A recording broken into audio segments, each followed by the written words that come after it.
The Blue Jays are cooking. Welcome to Off the Roster, brought to you by our founding partner, ProLine. With the new ProLine app, you can make every pitch more interesting all baseball season. Download it today. I'm Lindsay Dunn alongside Dan Riccio. Our buddy Cabby will be joining us in just a moment. Happy Thursday. Happy potential... Can I say bringing of the brooms out, or do we not say that? How superstitious you were the one that we? called a series sweep at the start of the week. I'm not going to say again. that Lindsay called it, but this was a legitimate conversation after the show on Monday. You were like, "So how much would I get? Like, would the odds be for to bet on a Blue Jays sweep over the Red Sox here?" Feels good to almost be right. But 3 so out of 4 close, ain't bad. so close. And really no one expected that, and it is fantastic. The energy is great, and I know somebody's going to continue to bring the good vibes. Cabby, how are we doing today on this Thursday with how good the Jays are doing? I feel wonderful. This is completely unexpected for us to take 3 of 4 from Boston. It's almost magical. We're getting contributions from all up and down the lineup. I know the bullpen is like almost at max. Bullpen's on red, but these guys are still delivering. This is so improbable that this is happening right now, but I'm here for it and I'm enjoying the ride. Multiple group chats have been blowing up just because this is like we are handling the hottest team in baseball. And there's also, I don't know if you guys have seen this, also some conspiracy theories out there about the Boston like cheating this year and using like the pitch comp, being able to intercept the pitch comp messages between opposing catchers and pitchers, and then developing a system. Some MIT quant has developed some system in order to translate these messages and get them to the batters. And then this story breaks like 5 days ago, and then Boston goes on a 5-game losing streak. So the tinfoilers are out there, and this is a bit of a rabbit hole that I've enjoyed kind of falling down, because I love it when our opponents lose, and certainly to our hands. The PitchCom hack wasn't allowed into Canada. He did not. His visa was not accepted. So Yeah, But you know who was? who's that? Apparently the baseball gods. They're in Canada. Let's hear from John Schneider, who after the game made these comments surrounding the Toronto Blue Jays and maybe the ball dropping their way for once this season. Maybe the baseball gods are changing their mind about us, after about 10 months. You never know. But I think Vlad actually tagged, so you're sitting there thinking, okay, you got a runner at third with less than 2 and Hemi come in, and Oak made him pay. You know what I mean? You got to take advantage of mistakes. So, yeah, it seems like maybe, a month ago, a couple weeks ago, that ball would have been fair, would have been an infield fly rule. But from me to the baseball gods, thanks. Keep it coming. absolutely. Yes. Thank you. Absolutely. Can they get Vladdy a home run at Rogers Center? That would be be the next step. That's just the next step. I'm not being negative about it. I'm just saying, let's take it to the next. Okay. Next step.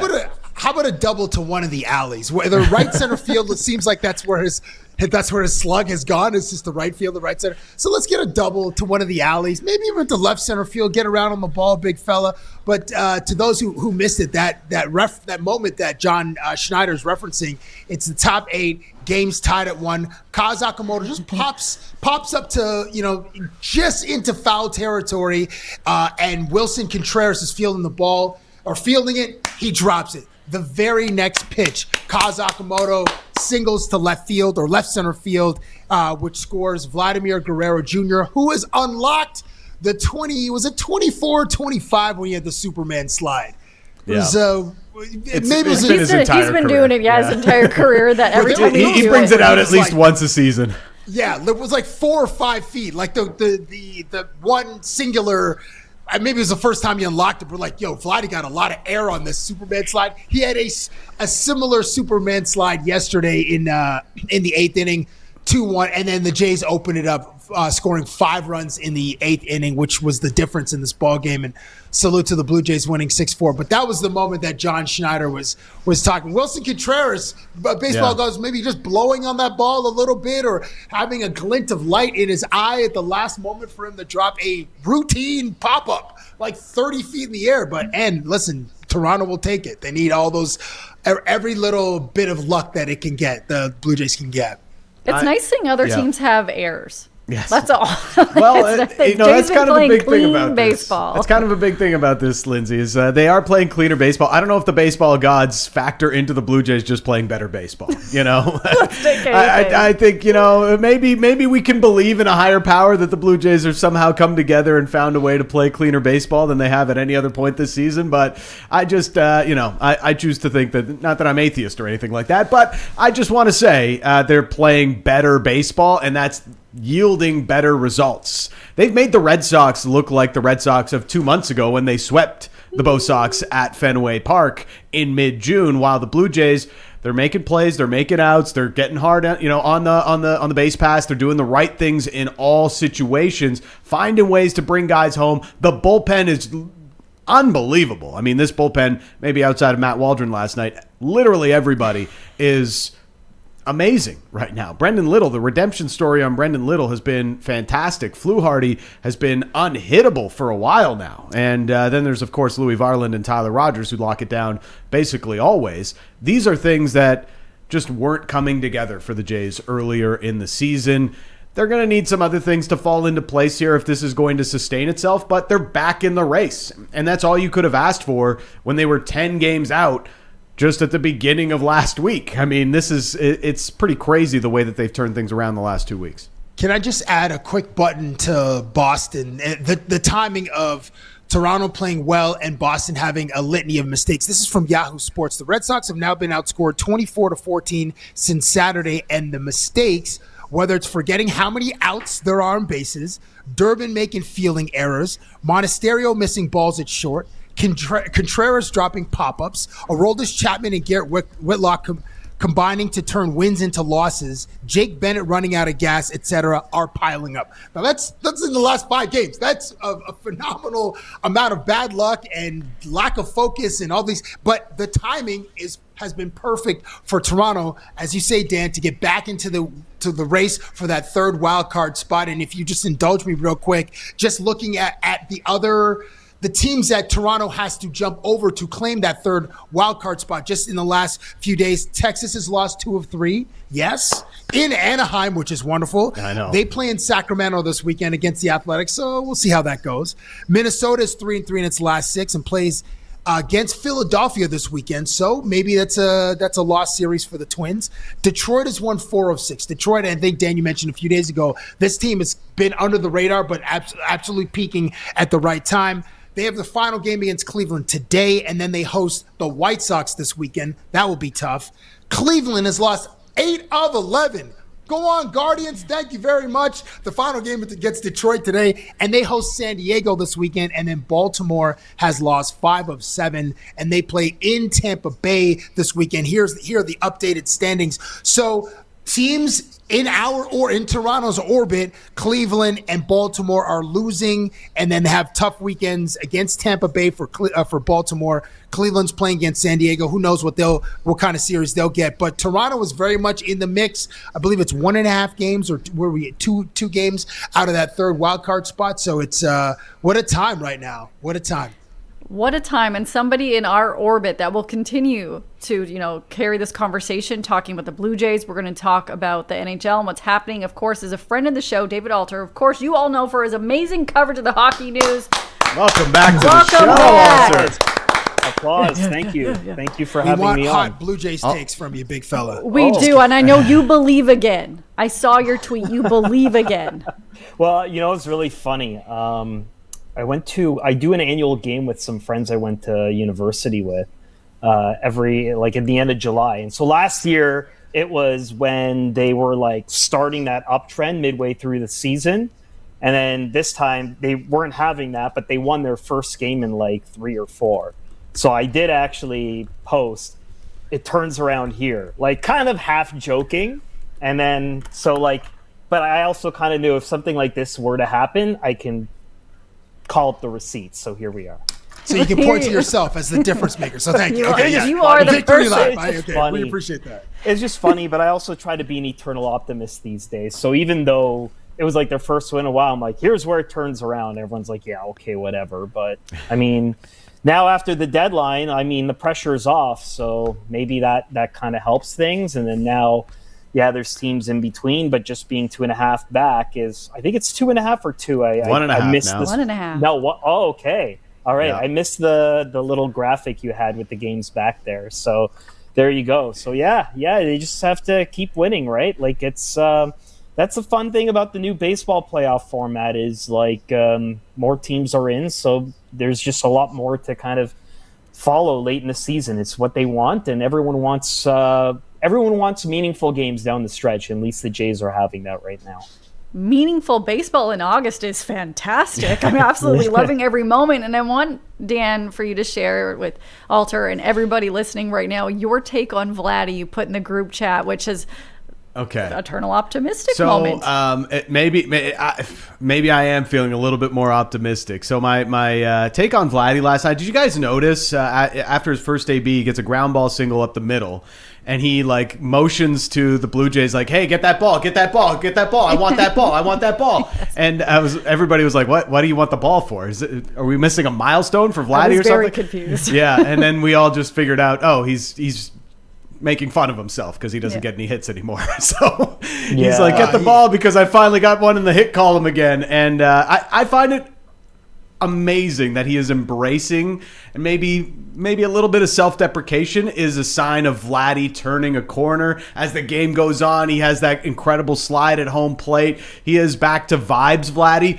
Maybe it'll lead to a home run. I don't know. I'm grasping at anything at this point, but I am saying it feels like him embracing the suck, I don't know, maybe is a sign of him turning a corner, getting into a better mindset so that he can be a little bit more of the player we expect to see. That's my take today. Okay. Well, it was amazing the turn, right? Like in the first half of the season, you kind of were wondering where he was. And it was kind of like his vibes were kind of synonymous with the struggles and just kind of the lamaze that the Jays were in. And so I remember someone pointing out to me that they had he hadn't had a home run in a long time. And it just seemed like when the Jays were rolling and they were good, he was the spirit of that team. He didn't have to be the best performer in that moment, but he's out there. You're seeing the constant smile. You're seeing him getting ready to put the home run jacket on someone. And you weren't really seeing that. And so, yeah, Dan, I mean, look, if he is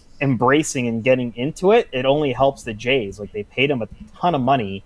He's going to be the heart and soul of anything that happens with this team going forward in terms of momentum, feeling good in the clubhouse, performance, and the way to get the eyes off your individual statistics is to just bring all that other stuff and help the team win. And so that kind of pressure is off for him. So he's going to have to do that. And now that they're in striking distance, then it's only good vibes if he can continue to portray that positivity. Oh, absolutely. And like earlier in the season, we were talking about the show, how he was getting booed at times from fans. They were very frustrated with his at-bats. Yesterday in the 8th, when he went up to at-bat, the Let's Go Vladdy chants took over the Rogers Center. But I need to talk about you going to the National Bank Open. Yes, we can continue the baseball talk, because in the chat right now, Gary's saying, with all your food TikToks as of late, you're going to be 300 pounds by the end of this summer. My man Alter's doing high rocks. He's making sure that whatever calorie he puts in, he's getting out as well. I do. So there's a couple things with that. One, I do a lot of F45, which was like the hardest workings, bro. Those are brutal. I do those about 4 to 5 times a week. Good for you, man. During the off season, during the season, it's harder to do.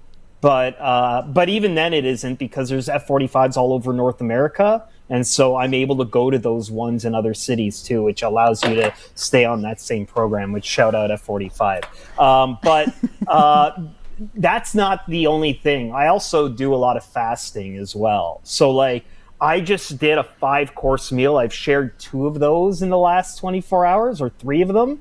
I'm sharing the other 2 courses today, but I've not ingested a single calorie since 2 p.m. yesterday, and I won't have one until dinner. I'm going to have dinner around 6:30, so that'll be about 28 hours, and my body's kind of adjusted to that now, and it's great because it allows me to not have to diet.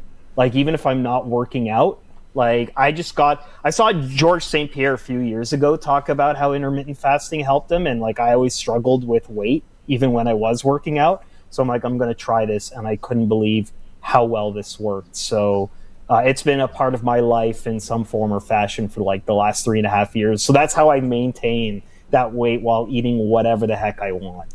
I love that you have major pull now where like they're taking you backstage at the National Bank Open, and NHL teams are fighting to make David Alter happy so that they can move up the rankings in your TikToks and your reels. When did that start to like develop where like, hey, we know Alter's coming, we got to make sure we put on our best show today? So that's really come in the last year, and I think that's because only in the last year I actually started to put myself in front of the camera for them. Like you would hear my voice, but I didn't necessarily like eat in front of a camera.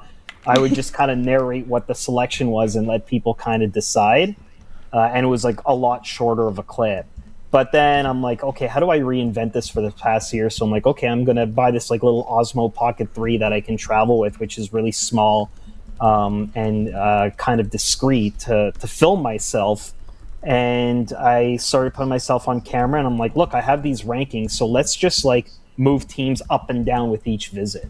So like it's their opportunity to kind of move up and down the rankings. And so it was really fun to the point where like chefs of these meals and catering companies ahead of Leaf games, when they know the Leafs were in town, would actually DM me on Instagram asking if I was coming to the game, which was like cool. like a real like I'm like, okay, it's real. One of my favorite things was when I was at the Canucks game with Kevin McGran at the Toronto Star. Like it was the Leafs versus Canucks. I think it was like $16 to pay. So like Kevin's in front of me in line, he pays, and then when I go up, the person there was like, so I've been told you're not to pay for this meal.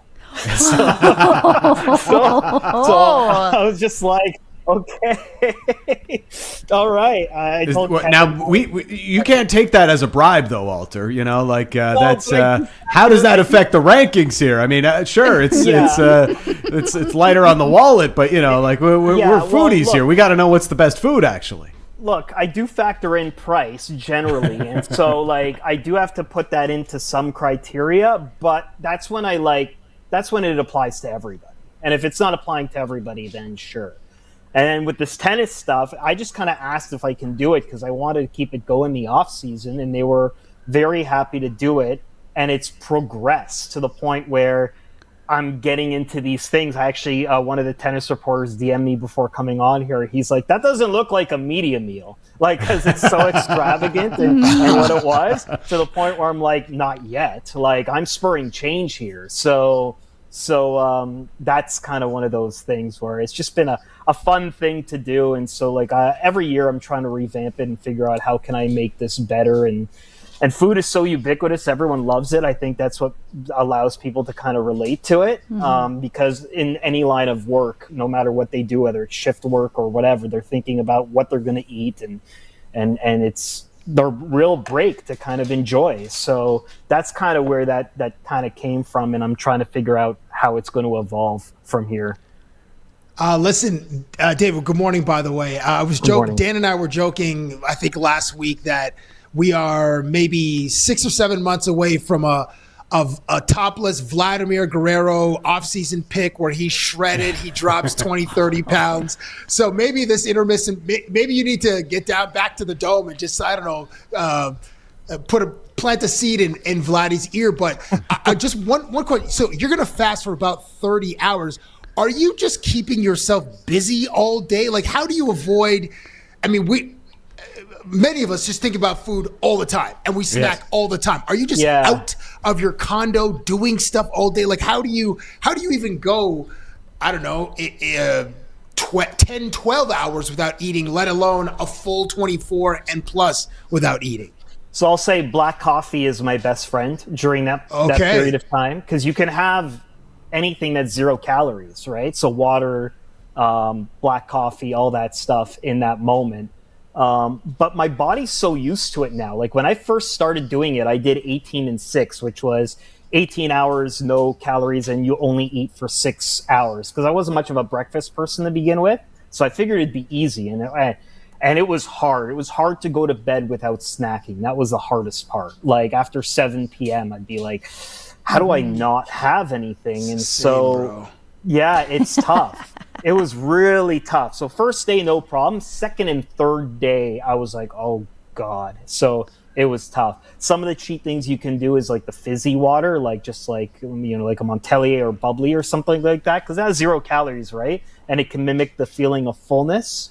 But now, and it used to be that when I would travel and I was just in the first month of doing it, I'd have to put an iPhone timer on, like for 18 hours to be like, okay, not until this goes off can I do anything. Now, I can go 18, 19, 20, 24, or whatever. The body just gets so used to it after a while. And your relationship with food changes to the point where I'm just like, yeah, I mean, like, I've never, the best way to describe it as I've never been hangry ever again. It's like the sensation is I could eat, not I must eat.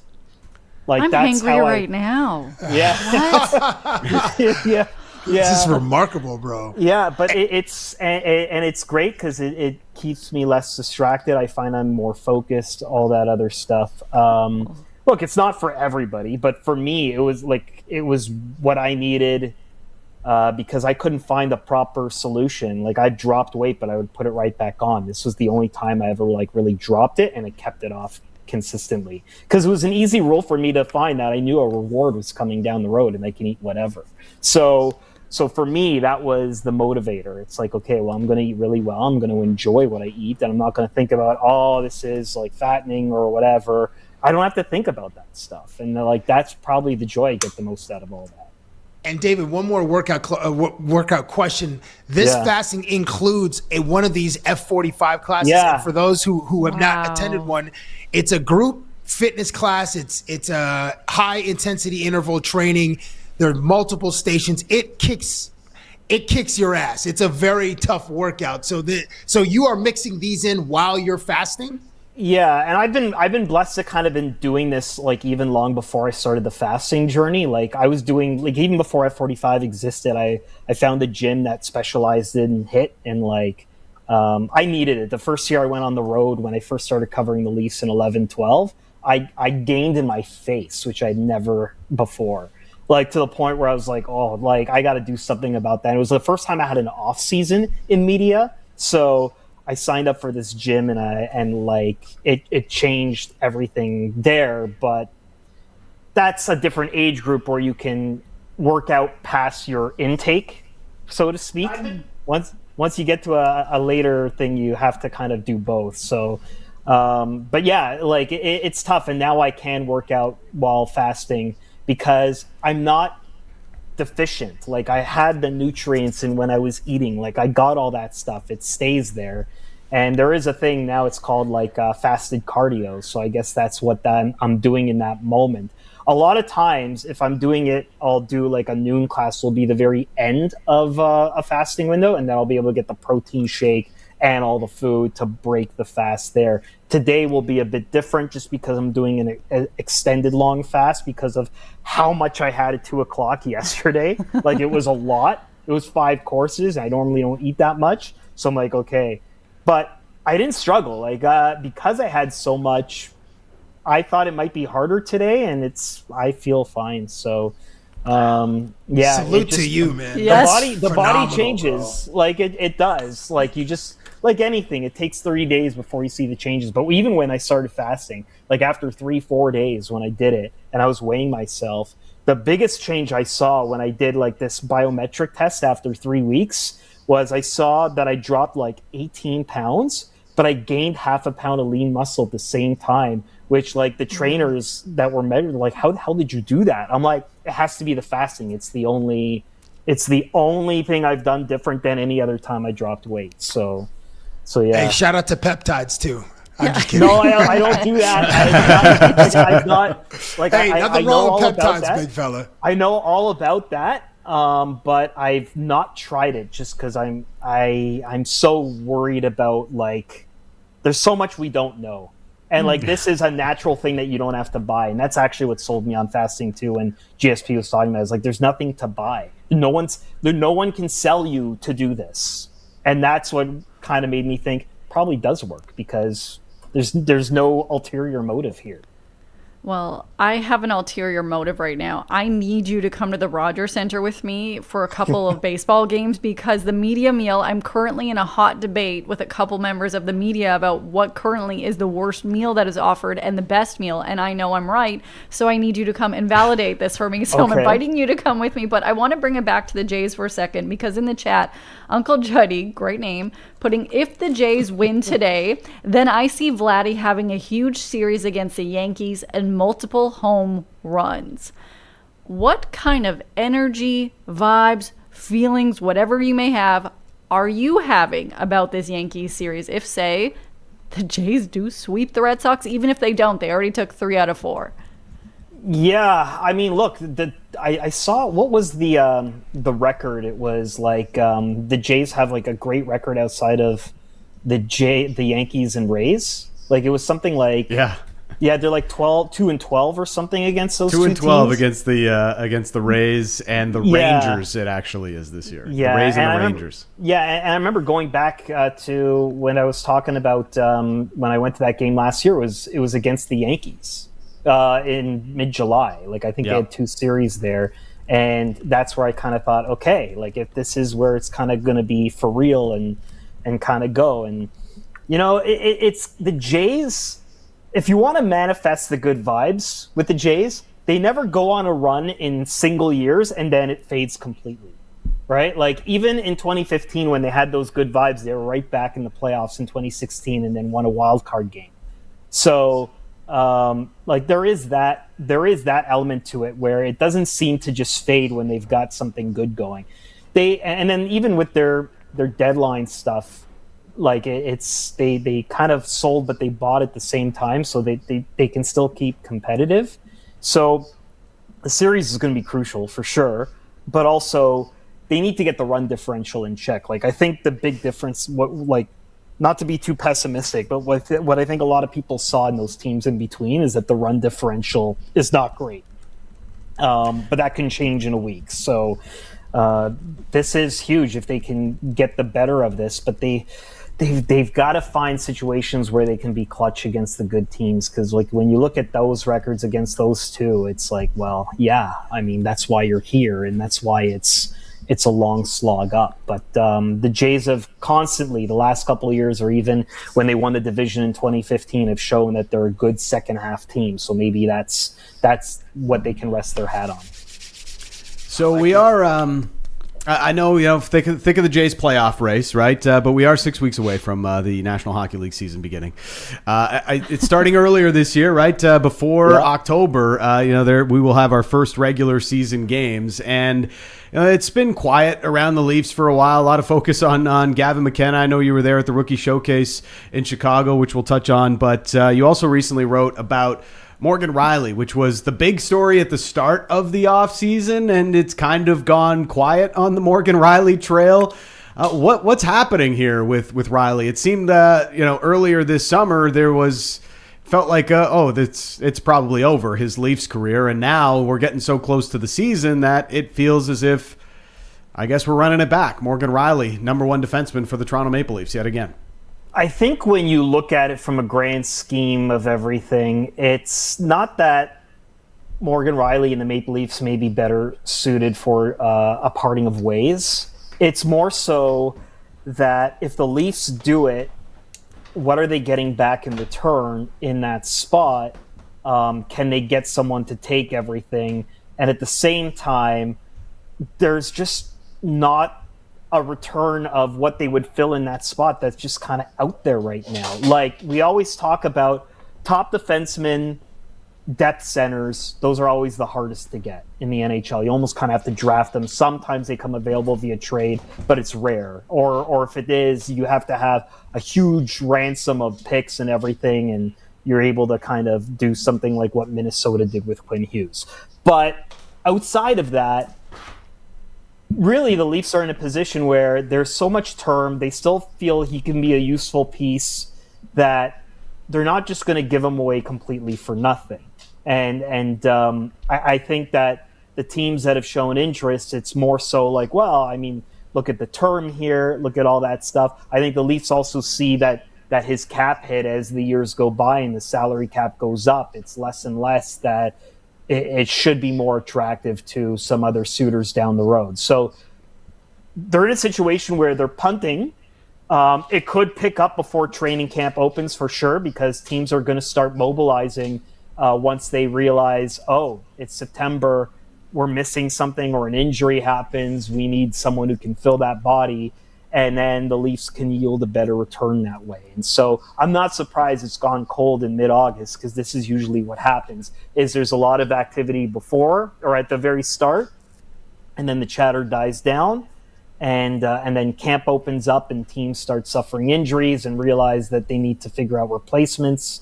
And so I think the talk will go back up again. What will be very interesting is Riley's going to be doing this hockey night in Brampton thing in a few days, in 6 days from now.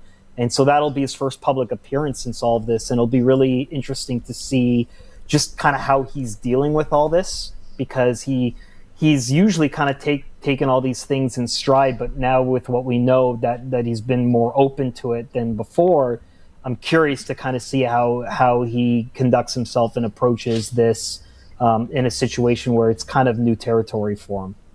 They did bring in Darren Radish, right? That was the big acquisition on defense. Do you foresee Riley playing with Radish? Maybe he's next to Chris Tanev, who's returning from injury. How do you see the Maple Leafs defense shaking out? It's tough. It's tough to figure out these matchups right now because Chris Tanev could come back, and then it's like, well, do you put him with Riley? Well, you could, but that pairing did not work out well when Tanev first came to the Leafs, and they had to adjust.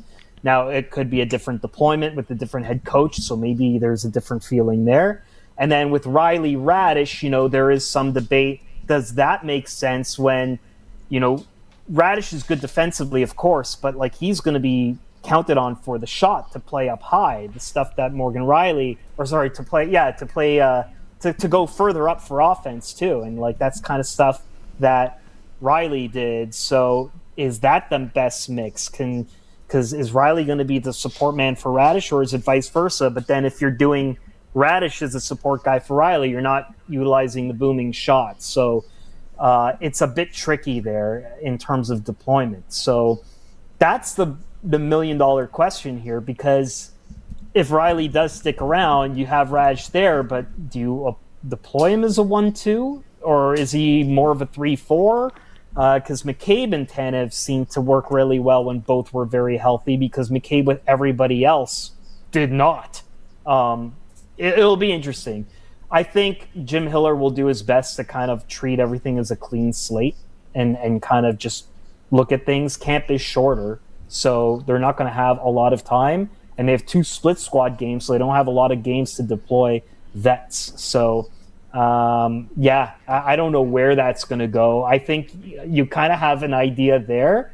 I think the forward lines are maybe a little bit more predictable than the defense pairs at this point, just because there's just that weird X factor with Riley as well, and just kind of that they're missing still an A1 defenseman, even though Radish is going to play that as a shot type person.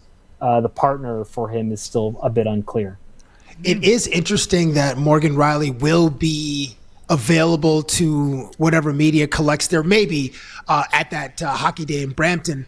But what may not be interesting is what he actually has to say, because hockey players, as we know, they don't really say that much. And what can he actually say about the club? They wanted to trade me, or if he reveals that how he felt about being in trade rumors, that might be interesting, because we don't hear guys admitting that, this kind of hurt my feelings, or I was ready to go, or whatever he might say or may not say. So that I'm interested, like you, I guess maybe in theory, as to what Morgan might say, but I would keep my expectations low. So this question for you is about, I guess, a commentary or comments from athletes. I was very fortunate. I spent some time with Joe Thornton and Macklin Celebrini yesterday in Vancouver at a shoot. And not that these guys do this, but Dave, if you had the power to permanently ban a hockey cliche or multiple hockey cliches, because you, Lindsay, Dan, myself have heard probably the same 6 to 8 hundreds of times. Which one or two would you permanently ban? And are they pucks in deep or one game at a time? I was going to say the latter. I was going to say 1 day at a time, but then you took one game at a time. I mean, because I'm thinking about 6 days from now, right? So I think he's going to say like just take it 1 day at a time and try to deflect and not address things. I've been around a lot of these situations over the last 10 years where you're talking to a player that is going to be on record and they're going to be coached in terms of how they kind of handle these situations, to the point where I kind of learned to infer that body language tells me more than anything else these days. Like in terms of just the sense that I get. And then talking to people around them after. Because it's those situations where the truth serum's just not there, right? So you can only go based on, and this is why I go on the road all the time. Like, it's so that I can get a real sense for the feel of what it's like to kind of be adjacent and around in that sense, to see if this is like a good vibe, a bad vibe, a tense vibe, a loose vibe, like those kind of things. And so, if it's super tense and he seems a bit uncomfortable, which could very well happen, I think that's going to say everything about the situation that it needs to say rather than the words. And then it's the reporter's job responsibly to kind of convey that and kind of bring to the reader, without over sensationalizing or whatever, how that feels and what the sense is there. And so what I would wager is it will be a situation where this is different, because he's been asked about his future, he's been asked about his game, and he's been uncomfortable at times talking about specific things about him. And so I imagine it will be somewhat hard for him this time around. But also, he didn't have to do this thing, and I'm actually kind of surprised he is. So, but it's for a good cause, and I'm sure he's going to lean heavily into it. And then do what he has to do, because the one thing I know about Morgan Riley, among all other Leafs, he's like the consummate professional. So I suspect that he's had enough years now that he's going to know what he needs to say, but really how he says it, how he conducts himself is going to say everything about the situation. Wow. He's a great dude too, man. Yeah. Intriguing storyline surrounding the Maple Leafs. Just a quick one. We do have to run here, Alter, but you did speak with Gavin McKenna. He was the aura of the rookie showcase, as literally every other rookie mentioned from what I could see at NHL.com. Is he giving off that aura or what? Yeah, I mean, certainly there was some attention around him, but it was actually just kind of nice to just kind of introduce myself to him and just kind of get to talk to him, because in the hype where there's just a mass around him and a crazy amount of demand for your time, it was good to just kind of, hey, how you feeling about things? It's been whirlwind. Do you want to do this? Have you figured out your living arrangements yet? Just that kind of, the day to day, how different is it? And so the vibes were good. You can tell this is a person who is not afraid of that moment, but also is taking the right amount of advice and just not flexing into it too hard to the point where he leaves himself vulnerable. So the way he kind of handled that type of situation and the availabilities and all that has been great. It's still early. It's once you're actually here, and there's the daily throng of reporters. I imagine that's going to be the truest of tests, but he seems to be pretty level-headed about it, and really it's all going to be about the performance. It always is. And so how he handles that, how the Leafs deploy him, and how he deals with the rigors of a full 82-game professional season will be the real deciding factor here. Professional question for you right now, before we let you go. As always, appreciate your time. Did a cat by a chance walk by? No, it's my dog. Dog. I saw a tail. It's a cat or a dog. Yeah, that's my dog usually stays quiet and is nowhere near me. But if I start talking, she feels the need. She should be on camera. She feels left out. She should be on camera. Why are you talking to somebody else and not me? What's going on here? Yeah. She's just loving that Pops is giving, just spitting facts right now. That's a good dog. Yeah, she's she only starts to assert herself once I start talking when I need quiet or I need concentration, and that's the pure Siberian Husky way. But yeah, she's a beaut, that one.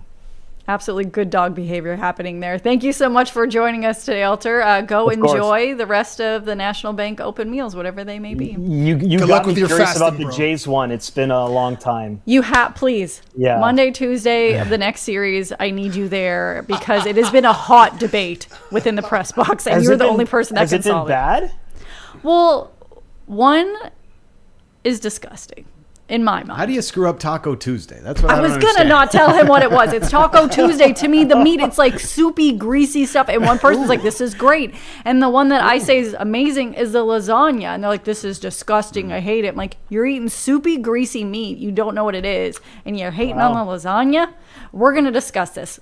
Okay. I'll see you at a series. We're going to get you there. But until then, thanks so much. Thank you so much. See you, David. See you, Alter. We're going to continue bringing the good vibes to the show right now. Following David Alter is also another friend of the show, NBA reporter. You know him as one of the many voices covering the Raptors. He's been doing it for such a long time. Our friend of the show and Survivor expert, Josh Lewenberg of TSN. Good morning, buddy. Welcome back. Good morning, Josh. What's up, guys? Yeah, no, I'm here to talk about Survivor. Forget about Kawhi. Richard Hatch all the Go way. on Survivor, by the way. I would watch Kawhi on Survivor. Would he say anything though? He would go like strategy, many though. hours without speaking a word. You got to fly under the radar these days in the new era of Survivor, so that's not necessarily a bad strategy. And Okay. hey, if this investigation goes really poorly, Kawhi might have a lot of time on his hands. So Also true. Great point. Oh my gosh. The Kawhi turning into a reality TV star was the change we did not expect. No. Maybe You know who- maybe he Didn't can have that on host my Love bingo is Blind Canada. Yeah, It oh just my has an gosh. open casting call right now. Oh, hello. Somebody I think that would be booted off like immediately would be Russell Westbrook because he is not somebody that is quiet and you either love him that would or be you so good. It'd be so good. Maybe Traitors he should go on that show, which truthfully I've never seen. And someone at Raptors Media tried to explain to me what that show was. So I don't even know I mentioned that show because I've never seen it. But after 18 seasons, Westbrook announced his retirement. You have covered him for a long time. What do you think about the legacy he is leaving? What do you think it is? yeah, I was thinking a lot about that yesterday, and like the name that kept popping into my mind is Allen Iverson. Like, I mean, obviously a lot of differences as an actual player, but the similarities jump out, like both on and off the court. I mean, two guys that were unapologetically themselves, authentic on and off the court. I mean, fashion icons also, too. I think cultural icons, too, in that they represented more than basketball. Polarizing players, and at times a lightning rod for criticism. But again, like they kind of did it their way, for better or for worse. And in the end, they went out on their own terms, mostly on their own terms. Because I think, like Iverson, there came a point where he kind of became more trouble than he was worth, in the sense that, like, when you've been the guy your entire career, it's really tough as you get into the back nine and you can't physically do the things that your body was used to, at least athletically. And both Westbrook and Allen Iverson were athletic marvels. So I think that was tough for Iverson at the time to kind of like transition into like the later Vince Carter years, you know, or even the Kyle Lowry years, where you're more of a mentor or a sixth man than a star. Westbrook has done it a little bit over the last few years, but I don't know. I think he had kind of had enough of it, and I think some of the teams that were maybe sniffing around here, and it sounds like he had a couple of offers, but I don't know. He never struck me as like the guy that was really, truly willing to sacrifice the stardom that he was used to for most of his career. So I don't know. Like I think there are going to be some people that aren't the biggest Westbrook fans. There always has been, but like what he was able to do in his prime, the triple doubles, the dunks, the athleticism, like one of the most unique players I think of all time. Dynamic, certainly. We're going to have a new segment where you're on the show called Let's Make It About Survivor. So we're going to continue that when we talk about free agency, because DeMar DeRozan is a free agent still. How would he do on Survivor? How would DeMar... Well, first, a roundabout way of answering this, because I get this question all the time, is like, who would be the best NBA player on Survivor? The real question is who would be the second best, because the best is easy. The best is Fred VanVleet, right? Like, would kill it. Would kill it for a few reasons. I think good. So. A bit of a lesson in Survivor is like you don't want to be too good at anything, too threatening at anything. Like the best Survivor players are the ones that are like pretty good at a lot of things, no glaring weaknesses, but no like overt strengths, you know? And with Fred, like he's not, I mean, if he's out there with just like regular people, then he's still going to be massive, you know, at 6 feet or whatever he is. But let's say he's out there with like NBA players or athletes. He's not the biggest guy. He's not like the most athletic guy in terms of like professional athletes. He's smart, really smart, but not in a way that's like super showy, very strategic thinker. I think he'd be great. And then DeMar, I think DeMar would do really well. He's social, likable. I mean, who doesn't like DeMar? As a player, there are some people, perhaps. Only Drake. As a human, well, if Drake is out there, he could be in some trouble. I think DeMar would be good. I'd vote for DeMar to win $1 million. I would submit Klay Thompson to the NBA Survivor show because he can fish and he can operate a boat, and his vibes are always immaculate. So Klay Thompson would be my write-in vote, or I would choose his name on a ballot for a crossover between NBA and Survivor. Oh, you don't actually need to be able to survive like that. That was like Survivor back in the day. Fair enough. Oh, really? So they change? You don't have to really you don't have to go hunt for your food, and what do they just have like catered meals now? No, you do, but they shortened it to 26 days. Anybody could suffer for 26 days. It's not 39 anymore. It's 26. And like, I mean, I've applied to go on. I just submitted my latest audition tape last week. Wow. Let's go, J. Lou. I've only been camping once and hated it. Oh, no. And hated it. Wow. And hated it. I go hiking here and there, but like nobody is going to confuse me for an outdoorsman anytime soon. But like you don't need that stuff. I probably learned how to make a fire before going on, but like Oh no. I feel like Jokic would be the one that's because he's the best at everything, and you know he seems like he doesn't even like basketball most of the time. He just wants to go back home to his farm. So I feel like Jokic would probably be a sneaky good pick for Survivor. All right, so Kawhi. He's showing up. Happening? Yeah, he's showing up in Toronto. He's at the NBO earlier this week. He's making public appearances. He's doing a lot of promos on his Instagram and Where stuff is nowadays. he making a public? Well, he's going to the Wuhan is where he's apparently going. So we'll see Kawhi do it. Yeah, the summer of Kawhi is here. What's the latest here, Josh? I mean, there's all kinds of theories now. Is the NBA closer to finishing up its investigation? Can Kawhi actually be suspended, or is their only course of action to void his contract? What's the latest on what you're hearing and where this is all at? Yeah, I mean, I've been saying since the day that the trade was paused that the most likely scenario is that he's a member of the Toronto Raptors when training camp starts. Now, like, that's not a report as much as it's an educated guess. And that's what everybody is doing right now. Like anybody that tells you that they know for certain how this investigation is going to shake out is full of. Am I allowed to swear on this show? Yeah. If you want, yes, of course. Let's go. They're full of something. They're full of something. Yeah, shit is the word you were looking for. Shit. It's the one.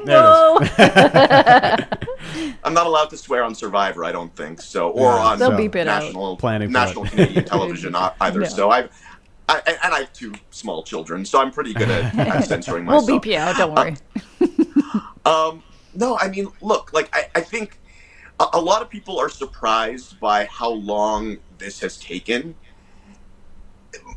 I am too, to some degree, but I've kind of been playing devil's advocate lately, where I'm like, you look at this case and how complicated it is, and seemingly more complicated by the week, right? As more information, new information about Kawhi and his no-show endorsements continue to come out. it's really, really tricky. And then the situation that Adam Silver is in, I know, like, people aren't the biggest fans of Adam Silver right now, but look, like, I don't envy his position where, like, I don't know how the NBA handles this, where clearly, like, you can't have this happening, right? Like, you can't have other teams looking at this and saying, all right, well, here's the blueprint on how to circumvent the salary cap. And if all that the Clippers end up getting is a slap on the wrist, then all of a sudden you're going to have other teams looking very closely into how the Clippers were able to do this and emulating it. And it's not just the NBA that has eyes on this situation right now, but professional sports. There are a lot of eyes on Silver, a lot of pressure on Silver. And so, yeah, I think, like, there is obviously going to be the temptation, if the Clippers and Kawhi are found guilty, to drop the hammer on them and send a message to make a statement. But at the same time, you're dealing with the richest owner in the league, the Players Association, if and when Kawhi is punished. So they are going to have to find a balance and walk this very thin line between a harsh punishment and maybe one that's a little bit more manageable and acceptable for both sides, which is weird to say, right? Like, that's what this could and probably will come down to, is like a negotiation. And it's not the way it should happen, right? When you're a professional sports league punishing a party or multiple parties that you've deemed to have done something wrong and broken your rules, it should be, here's the punishment, deal with it. Not, is this punishment acceptable to you? And if not, let's find something that is. But I think everyone wants to get this wrapped up sooner rather than later. Certainly the Raptors do. It's scheduled release day, by the way. Happy scheduled release day. But, like, can we go ahead and say that this is the weirdest scheduled release day in Raptors history, where 100%. In a few hours from now we'll know what the schedule looks like, but we still don't know what the team looks like? It's so weird. That's a great point. Wow. Yeah. This is, NBA offseason, just over everything. That's like LeBron signs with Philly. Giannis goes to Miami. Kawhi's future is up in the air. If he does play with Toronto, one player he will be playing with, Josh, is RJ Barrett. And we haven't said his name in many months. He's a guy that flies under the radar, but he is, you mentioned the word negotiations, he is entering the final year of his contract. And I haven't heard many whispers about, like, whether general manager Bobby Webster is likely to extend RJ Barrett or if there's a trade coming. What is your sense of the future of RJ Barrett with the Toronto Raptors? Yeah, he's going to be extension eligible. I mean, I don't think he was going to get that extension anyway, even before all of this Kawhi stuff. And that's not to say that the Raptors wouldn't be interested in it necessarily. I just don't think that there's a number that the Raptors are willing and also able to put out there, given their tax crunch, that would be acceptable right now for Barrett and his camp. And then you throw in the Kawhi uncertainty. And right now the Raptors aren't in the business of spending money because, again, like they don't really know what their cap sheet is going to look like moving forward, not just for this year, but in the years to come. And going back to the, like, void contract or suspension or whatever, the punishment of it all, if Kawhi is traded to the Raptors, I mean, obviously they are going to be most likely a tax team moving forward, which means they're going to have to manage their cap very, very carefully, including potential future deals for RJ Barrett.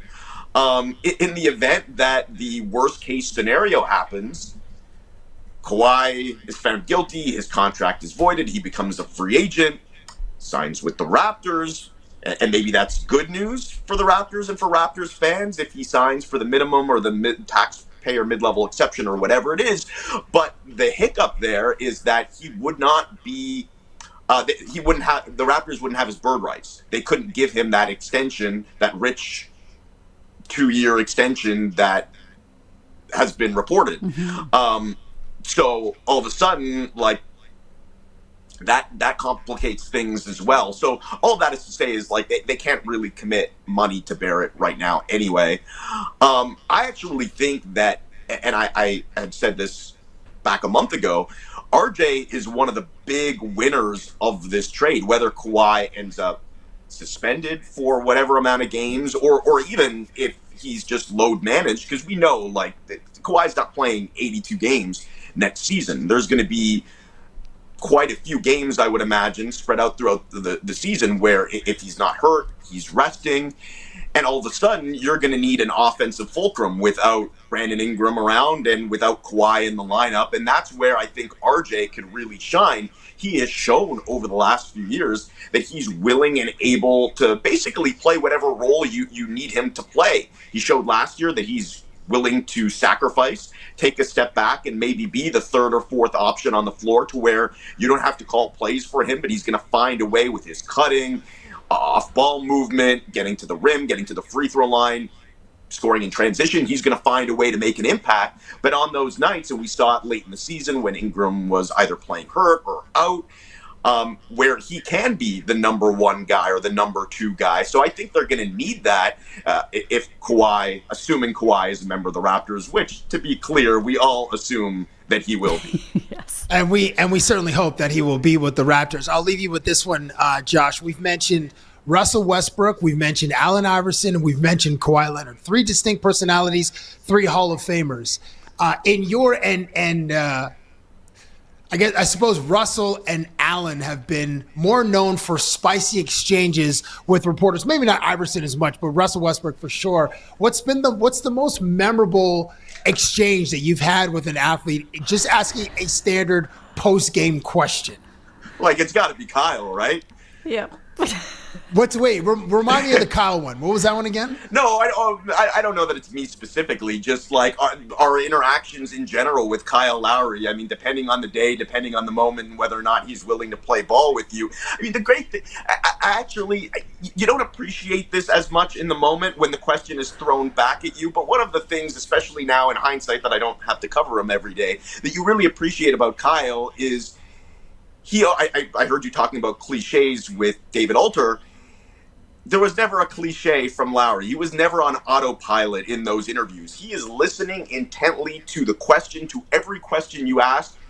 And in most cases, he's waiting to throw it back at you. So if there's anything, even a word in the question that he disagrees with, whether it's a factual error, which he'll catch, or just something that he disagrees with, he will challenge you. He will throw that question back at you. And like in the moment, not so fun, but as a reporter, to have an athlete, an interview subject that's listening to the question, that is engaged with it, not the worst thing.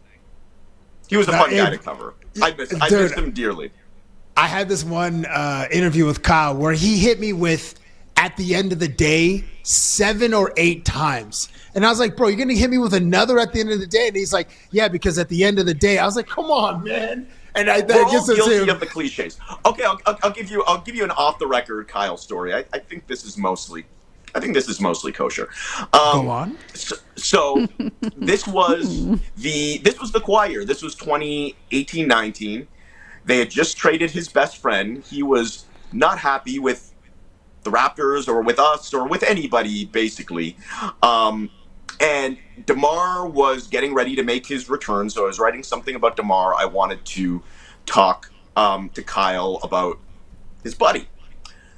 So I think I had tweeted something a few days before that he wasn't happy about. And I asked him at practice. I'm like, hey, yeah, you have a couple minutes? He's like, not for you. I'm like, oh, okay. Like, that's... Like, Kyle, our relationship, like his relationship with most people in the media, was up and down. There were some days where it was good, some days not so good. Kyle read everything, tweets, stories, whatever. So if he saw something he didn't like, you were on probation, essentially. So, so I was thinking, I'm like, what could he have read? And then I saw the tweet. I'm like, oh, it's probably this. So I went up to him the next day and I said, all good. Like, I don't need to talk to you about DeMar. That's not why I'm coming to you. I just want to say, like, I understand why you're upset. I explained the tweet and why I tweeted it out or whatever, and I just said, like, hope we're good. And he's like, "Oh no, we're cool. It was just a 24-hour punishment. So we're fine." Wow, okay. But that was already in his, like, he was older and a little bit softer in his old age. The punishments shrank over the years. Like, early in his career, that 24-hour punishment would have been like a 1 month or like 3 month punishment. Towards the end, it was like 24 hours. But he just wanted to let me know, like, I saw your tweet. I'm not happy about it. I'll talk to you tomorrow. He definitely had some fun with you. I remember during all those Zoom availabilities when they're in Tampa, he'd be like calling your name out randomly or something fun. I'm like, what is he going to say to J-Lu today? I don't know. But, man, we appreciate your time today. I'm just going to quickly do a refresh to see if they officially released the schedule. Not yet. No. But Do we'll another look forward refresh to and see if Kawhi is officially a Raptor. You know what? I actually get Dan to do the check on that. Yeah. He's our local Kawhi expert on the show. So, Dan, can you check? Is Kawhi officially a Raptor? Kawhi Leonard Raptor yet? Oh no! Oh, what is this? Kawhi is competing on season 51 of Survivor. Oh, breaking news! Josh, we appreciate your time all the time. Make sure to go follow him on social media because I know we'll definitely get your thoughts when that schedule is officially released on what games you're looking forward to. So we appreciate your time and look forward to, CBS accepting your application to be on Survivor and rooting for you. We need that energy in life. Let's go. Josh Lewenberg. Or something like that. Yeah, Feel let's free go. to send casting maybe not angry messages, but strongly worded messages urging them to cast me on their show. We're on it. Peer pressure works. Ooh, I like that advice from Peer Josh pressure Lewenberg. works. Let's go. Thanks so much for joining us today, Josh. Thanks, guys. Good to see you, man. Sign the petition to get Josh on Survivor. Oh, I would. That's a fantastic Josh Lewenberg from TSN. What reality TV show would you most excel in? Diners, drive-ins, and dives? That's not a reality TV. That's a food show. Yeah, I don't know. It's like, So you're talking about like a competition show, Dan? Yes. Yes. I don't know any. Temptation Island.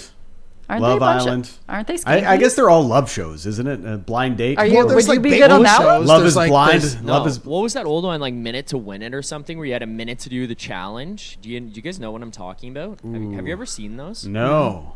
Okay. Minute to Win It. No. American I've Ninja heard of Warrior. it, Could you though. do that? Could you be an American No. Ninja Warrior? I can do a trivia show. I'm in for a You've trivia. seen my noodle arms. Yeah. Like, I can't do anything. What about Fear Factor? Oh, No. hell no. I can't even Did watch they that reboot show. that one or no? No, I don't think they have. Maybe. I think they did. Did they? I think so. Let me just quickly. I Yeah. wonder who the host was.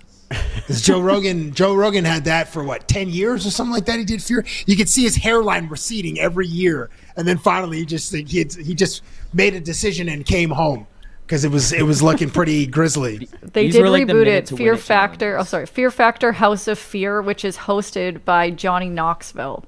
Oh, So okay, it's that a makes playoff sense. of it. Sorry, this is Minute to Win It. Yeah, so there's like different challenges like this. It would be like every day or like random stuff that you could do around your house. But like this one is like there's a plate in a bowl and you got to stack the cans on top. You get to like 5 cans stacked up or things like that. There was one I remember watching where they had to build like a race car track, and you had to get the car from one end of the table to the other on the race car track, but it had to go over objects and stuff and then knock something down at the end. Like there were some cool ones. I could not do The Amazing Race. I could not do Survivor. I'm pretty confident in saying. You couldn't Did you do do a Amazing baking show? The Race great- because the you great have to be early for flights and everything. You would lose your mind. it's probably Great true. baking show. Sorry, what was that, Cabby? There's isn't there like a great Canadian baking show or like Great British Bake Off or something like that? I give Or everyone there, food and there was poisoning. another one on Netflix where is this cake? Where Is people this like cake? Oh. they're I could cutting I, through what looks yeah. like I think the most I've ever ventured clocks. out to try and make is banana bread, which is incredibly simple. But Big Brother. Were you I guess successful? Yes, banana bread. Okay, nice. Banana bread was good. Big Brother. I guess Lindsay would be good at Big Brother. You'd be good on To Catch a Predator. Oh my gosh. The reason I say that, I'm sorry. As the investigator. As the investigator. Yeah. I'm sorry, it's because I just typed. I'm not familiar with a lot of reality shows because the best reality show is sports. The number one most popular reality show is Let's Marry Harry. It's What a the hell recent is one, that? so like maybe the Bachelor, Bachelorette kind of thing. never It's even very heard. new. It's a guy that was on Too Hot to Handle the first season, and they're getting him married or something. Oh, okay. Yeah, it's a show focused on him. Number two was To Catch a Predator. No, you would not do great on that. You would be a great investigator. And then Clarkson's Farm, which what What is are that? Heard these? of any of these? Or the first and the third one. Yeah, out of tune on all of these. Yeah, like Below Deck. I actually became familiar with this on a flight recently. I think I would do terrible on that, but I do like that reality show. But one of my cousins was actually on Below Deck. what? Get them on the show. Yeah. Well, they were the ones renting the yacht, though, I think. Wait, you have a cousin that rented a yacht? How close of It's cousins a long are you? story. Hello. They're not very close. I didn't know them until later on in life because there's an incredible backstory behind it that I was not told when I was a child. So.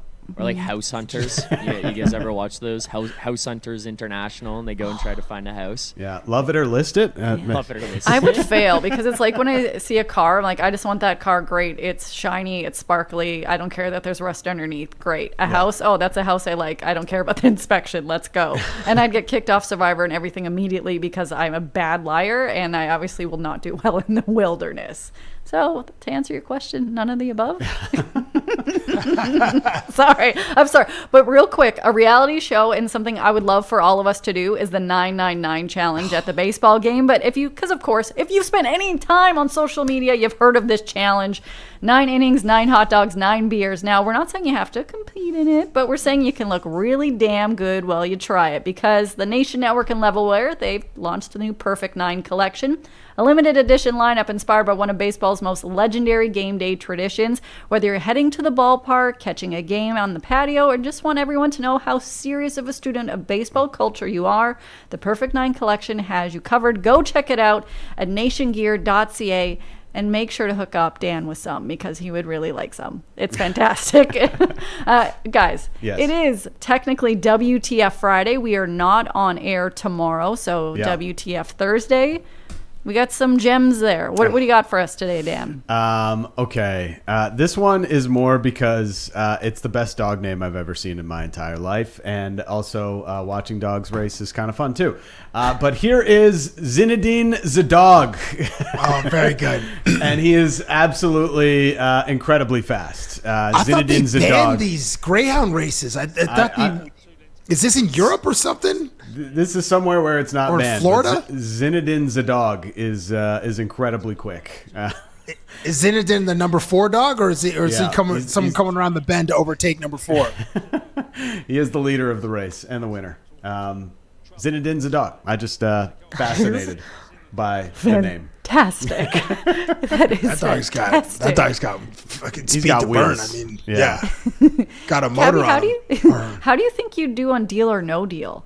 Dan in the chat bringing up that reality show. I forgot about it. Was that the one more of with a game show. Howie Mandel as the host? Yes, With the briefcases? Yeah. And you have a I don't think I do briefcase, well. and then you. I think you do well. And Who Wants to Be a Millionaire? Because I would love to know who your phone a friend would be. It'd be like Jumbo Joe. I like trivia something. shows. Yeah. But I saw a question. Yeah, I saw this question yesterday on the flight home. If there are 100 people in the room and 99% of them are left-handed, how many people would have to leave the room so that 98% of the people were left-handed? I had a math tutor. I'm not even going to entertain this. I mean, the easy answer is 1, but I'm guessing that's not the correct answer. It is not the correct answer, Dan. The correct answer is, so there's one person who's right-handed, 99 people who are left-handed. The correct answer is 50. 50 people would have to leave the room because 100 people is 1% and 50 people is 2%. So like when 50 people leave, then I immediately thought 2 as well. I was like, all right, just getting one other left-handed person lead, but no, that's not the correct answer. So who wants to be a millionaire? I don't know if that's still on the air. I remember the British lady who was in monoculture for a bit because she was her character was like mean and not angry, but like mean and curt. And oh my gosh, what was her? She had glasses. I would do a trivia show, but I don't know if I would do that well in a trivia show. But that's where I am the most confident. I love that. Okay, one more for WTF Friday. Cabby, do you have one before I move on? I to do the not. next No, one? no. Okay, no, it's okay. No. This one, it's honestly not a WTF. It's kind of I wish for this giveaway. The Chicago White Sox giving away 40,000 Pope replica hats or whatever the official dope, title yeah. is.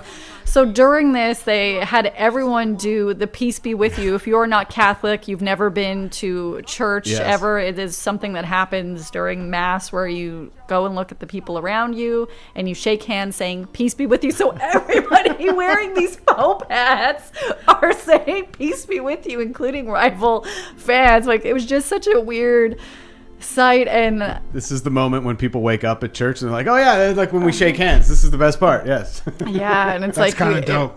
it's just like what a giveaway, such a random moment. And Pope hats at the Chicago. Shout out to Pope Leo the 14th, who was the guy from Chicago. I think his name is Rob Provost or something like that. His original name before he became Pope Leo the 14th. He's a big White Sox guy. Yeah, he was. Yeah, that's why they had the. That's the other reason. We why. got the baseball gods on our side, and I guess they have God. If you believe in that, I don't know. And you know what? Seattle has Jimothy to make up for their garbage season so far, and I am kind of jealous. Is he still the alive? Jays are going up. Seattle is going whoop down. They are perfect. Good for the Mariners. Cal Raleigh now batting 8th in that Mariners Good for him. lineup. He's had one of the worst drop-offs. Love to see it. In Major League history, from the OPS he had last year to the OPS he has this year. Cal Raleigh is apparently the only professional athlete that Cabby does not like. He was so honest there. I wasn't expecting that. Because he didn't fist bump Randy Arozarena in the World Baseball Classic. And Josh Naylor, get off your soapbox, big fella. Yeah. It's just a game. So the baseball gods are like, we're going to teach you a lesson this year, Big Dumper. Big Dumper, at least admitting, he said about his season, he's been awful. Yeah. Those are his words, not mine. Nobody's getting him to sign toilet seats this year. There's no way it can go. They're trying to give them back to him, actually. Exactly. Worthless. There's no way it can properly go to this next segment, so it's now time for your ProLine pick of the day. This ain't the old ProLine. The new app makes betting baseball better than ever. Enjoy more props and same-game parlays all baseball season long on the new ProLine app. All right, so we continue to try and get dubs here on the show. Yes, Vladdy is staying on the card, and as I said earlier, he's poking fun at himself and the season he's having fun with it. He's doing all the other things right, running the bases well. He's playing incredible defense at first base. Eventually, one is going to clear the wall. So we stay with Vladdy, home run for tonight's matchup or today's matchup against the Boston Red Sox. And we will also have a second play because those are the plays that have actually been hitting for me lately. Yesterday, we had Charles McAdoo over 1.5 total bases. That cashed. Today, we're going over 4.5 runs for the Boston Red Sox. Okay. Peyton Tolley on the mound. Okay, this little, what they call a curveball there, Dan. Over 4.5 runs for the Boston Red Sox. Max Scherzer on the mound for the Blue Jays. He's 10th all-time in strikeouts. He's been pitching better of late for the Jays. I feel like the Red Sox are going to find their bats today. That's all. Simon Cowell, you Danny Downer this show. Doesn't mean the Jays are going to lose. It just means the Red Sox are going to score more than 4 runs. I'm sorry, I closed your laptop. 7-4 victory or 7-5 victory for the Toronto Blue Jays today on a Thursday matinee. Parker Messick, who is Cleveland's ace, had a very strong performance in his last start, striking out 8 batters in Chicago. Cleveland faces Detroit today, and in Parker Messick's last 4 starts, the starting pitcher has registered 6 or more strikeouts. Cleveland has lost 8 of its last 11, and Messick is going to look to stop the bleeding with his 2.57 ERA. Today's play is Parker Messick, 6 or more strikeouts in a game against the Detroit Tigers. And remember, folks, these picks are for entertainment purposes only. First of all, Dan, I am sorry that I closed your laptop You out of break anger anything. right now. Josh Lewenberg just sent me a message, and it's part of his audition for Survivor, and so I'm going to stall and try to send this to Zach so we can play it. But get as many people on the Josh Lewenberg for Survivor train. We need this because I'm curious. So Zach, I just sent you part of Lewenberg's Survivor audition. I have not watched this. I hope somehow he's not pranking us. He's posted this publicly, or just are we posting it? We are posting it. He just sent to me, this is the end of his audition video, approved to play on the show if you want. So this, and oh my gosh, we are going to play this now. Oh my goodness. Okay. I'm excited. Yeah, no, that's fine. Do any of you guys know anyone who's either, other than Dan's cousin, auditioned for or competed or been featured on a reality show? I think I do not. I don't know. Zach's been on Naked and Afraid. No. Just kidding. I found a new The reality Calgary show. Stampede, I think, with his buddies. No, David Sampson, former Marlins president, was on Survivor. I think he was the first one kicked off. He mentions that every once in a while. But the Love is Blind Canada is going to be interesting because, this show was a phenomenon on Netflix, and it's going to pop up in a couple of years, and we might know people who are looking for love in all the wrong or right places, and we might even know people who like host the show or whatever. But I didn't know Josh was a big Survivor fan, so big in fact that he wants to go compete on the show and get murdered by mosquitoes for 25 days.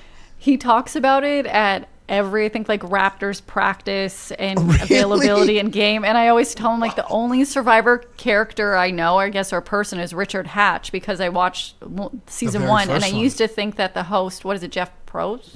Yeah, Jeff. Yeah, he still is hot. Actually, no, he's still a fine piece of meat. If I'm allowed to sexualize somebody on the show, just kidding. Don't cancel me. Anyways, I'm so sorry. I take that back, and I can't because it's already out there. Here is our exclusive look at the end of Josh Lewenberg's audition video for Survivor. Okay, so clearly I wasn't tall enough to make it to the pros in the sport that I love. Unfortunate, but I made my peace with it. But look, I'm tired of sitting on the sideline, watching the show that I love and the game that I love. I'm ready to come off the bench and play Survivor. Let's go! That is great energy. So Zero much. hops. A lot of enthusiasm. I wonder what how do casting directors even cast those? I mean, people have to fit in like little boxes, or like, okay, this person will be great with this person. We get some drama here, there, everywhere. That's. Well, thank you for letting us play your video, Josh. Yes. I'm speechless. That was so good. And you know what? While that happened, it made me think I know that feeling on the basketball court. That was, get Josh Lewenberg on there. Yeah. Just get swatted. Yeah. On an easy layup. Yeah, it's not great. Canadian Idol, when that was a thing. I know a lot of people who auditioned for it. I don't know anyone who actually made it on there. And then I never back made in it the because day, I never auditioned. But thank you for asking. What about Much Music, the video search, the VJ search? VJ search? I know people. I know someone that was on there, and they said it was actually intense. I know someone who was asked to be on The Bachelor. They auditioned. They were part of the casting. They were asked to be on The Bachelor, and when they saw the contract, they were like, no, this probably isn't for me. Because essentially in the contract, it's like, you can do whatever you want. Like, we can do whatever we want with your character. And they weren't about that. So. I know somebody who was supposed to be on The Bachelor as well, Bachelorette. Oh, okay. And the week before the final interview that he was supposed to do, he got back together with his ex-girlfriend and he pulled out. Oh, wow. Yes. Yes. Great word choice. Could use some. I've already said one stupid thing, so I'm not saying anything. Yep. The Score, when I worked at the Score had a game show for it was called Drafted. Gillette Drafted, and Jackie Redmond was. Did she win Draft, or was she? She won. Yeah, she won second or third year, and Jackie Redmond has gone on to have a great career in television in both WWE and hockey, working at Turner and for Yeah, WWE. So yeah, salute to Jackie. I was one of the judges on that show when we had. Oh, cool. On Gillette Drafted. Yeah. So salute to you, Jackie. Salute to Cabby also getting to be a kind of a reality judge. See, he's the real Simon Cowell of the show. That's a no for me, dog. He's still Paula. He's too nice. He's too nice to be Simon. I've never done cocaine. On that note, do whatever you want tomorrow with your Fridays, guys. We will be back on Monday for another episode of Off the Roster, where hopefully the Blue Jays continue to have a magical time. Now I've just got superstitious about saying anything because the chat's going at me for saying the S word earlier. Have a fantastic weekend. We'll see you all on Monday. Thank you for joining us on the live stream. We have much more on the Off the Roster YouTube channel. Interviews, shorts, reels, post-game clips. If you need that Toronto